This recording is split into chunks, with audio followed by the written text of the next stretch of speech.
hunting grounds of Zathor were not meant for humans. Leon had warned Elsa a dozen times before their survey ship made planetfall. The Crimson Forests were home to apex predators that had evolved without mercy, without hesitation, and certainly without the concept of cute. The Zathorian wrencat stood nearly 3 meters tall at the shoulder, possessed retractable claws that could shear through starship hull plating, and had been known to tear apart armored combat drones for sport. "Stay in the perimeter," Leon had said, checking his pulse rifle for the 3rd time that morning. "Command doesn't want any incidents with the local fauna."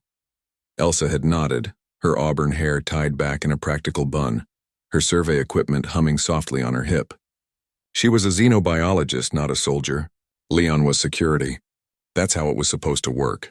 That was before the Cubs found her. The first one emerged from the underbrush while Leon was busy calibrating the atmospheric sensors 50 meters away. It was small, relatively speaking, about the size of an earth lion, with 6 eyes that glowed like amber coals and fur that rippled with bioluminescent patterns. Its jaw could unhinge like a serpent's, revealing rows of crystalline teeth. It approached Elsa with the careful, stalking gait of a predator testing its prey. Elsa looked up from her soil sample and froze. The cub tilted its massive head, analyzing her. It opened its mouth and released a sound, part roar, part sonic weapon, designed by millions of years of evolution to paralyze prey through sheer primal terror. The sound wave hit Elsa like a physical force, rattling her bones and making her equipment screech in protest. Leon spun around, rifle raised, heart hammering. He'd heard that sound in the briefing vids. It was a hunting cry. Elsa was dead. He was too far away. He raised his weapon anyway, knowing it was already too late, and then he heard it. Laughter. Elsa was laughing. Not a nervous laugh. Not a scared giggle. A genuine, delighted belly laugh that echoed through the crimson forest like music.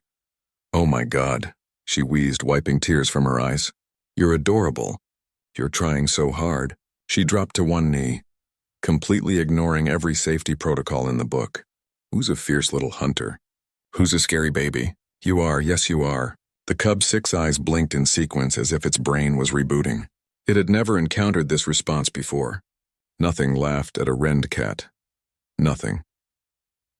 2 more cubs emerged from the tree line drawn by the commotion. They flanked their sibling, forming a classic pack hunting formation. Together, they released a coordinated roar that should have liquefied Elsa's internal organs. She clapped her hands together. "Oh, you brought friends. Look at you working together. Such good teamwork." Leon stood frozen, his rifle forgotten, watching something that shouldn't be possible. The cubs looked at each other, then back at Elsa, utterly bewildered. One of them took a tentative step forward and pawed at her boot, a gesture that could have removed her foot from her ankle. Elsa reached out slowly and scratched. Behind what she hoped was its ear equivalent, the cub began to purr. It sounded like a particle accelerator warming up, but it was definitely a purr. "Leon," Elsa called out, her voice bright with excitement. "Leon, come here slowly. They're not aggressive, they're just babies trying to practice their hunting skills." "Elsa, those babies could disembowel you in half a second," Leon said. But he was already moving forward, unable to look away from the impossible scene before him. By the time he reached her position, all 3 cubs were competing for Elsa's attention, climbing over each other like puppies, their deadly claws carefully retracted. She was laughing, genuinely joyful, treating these apex predators like they were nothing more dangerous than house cats. "The xenobiology report said they were solitary hunters," Leon muttered, his worldview cracking at the edges. "They said they were violently territorial even with their own species." "The reports were studying adults," Elsa said, running her hand along one cub's bioluminescent fur. "These are adolescents. They're still learning, still playing." She looked up at Leon, her eyes shining. "We're seeing behavior nobody's documented before. That should have been the end of it. A strange encounter, an interesting footnote in their survey report." But the cubs didn't leave. Over the next 3 weeks, as Elsa and Leon conducted their planetary survey, the 3 wrencats became constant shadows. They followed Elsa everywhere, keeping their distance but always watching. When local fauna approached the survey camp, the cubs would position themselves in a protective perimeter. When a territorial serpent analog got too close, All three cubs moved as one, their playful demeanor vanishing into lethal efficiency. The threat was neutralized in seconds. Leon watched it all with growing understanding. "They've imprinted on you," he said one evening as the three cubs dozed around Elsa's tent like massive, deadly sentinels. "You're part of their pack now. Or maybe they think you're their mother." "I think it's simpler than that," Elsa said, running her hand along the nearest cub's flank. "I was the first thing that didn't react with fear. Fear triggers their hunting instinct. But laughter? Playfulness? That's pack behavior. I responded to their practice hunt like a packmate would, not like prey. So I became pack. The brass is going to lose their minds when they see the footage," Leon said, but he was smiling. "Let them," Elsa replied. "Humans have been making friends with predators since we first met wolves around a campfire. It's kind of what we do."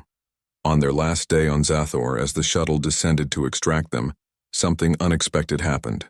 An adult rend cat emerged from the forest, massive, scarred, its 6 eyes cold and calculating. The cub's parent probably coming to reclaim its young. Leon raised his rifle. The cubs moved instantly, placing themselves between Elsa and the adult, their bodies tense and ready despite the massive size difference. They were willing to fight their own parent to protect her. The adult rend cat stopped, studied the scene, and then did something Leon would never forget. It dipped its massive head in what could only be described as a nod of acknowledgement. Then it turned and melted back into the crimson forest. The cubs relaxed but didn't leave Elsa's side until she was safely aboard the shuttle. As the ship lifted off, Leon watched the 3 young rend cats standing at the edge of the clearing, their 6 eyes tracking the shuttle's ascent. "You know they'll remember you, right? Rend cats live for 200 years. Those cubs will tell this story to their cubs someday." Elsa pressed her hand against the viewport, watching Zathor fall away below them. "Good," she said softly. "Let them remember that not everything fears the predator. Let them remember that sometimes the scariest thing in the universe is something that laughs at danger and offers friendship instead." Leon shook his head, finally understanding why humanity had earned its reputation across the stars. "We really are insane, aren't we?" Elsa grinned. "That's what makes us human."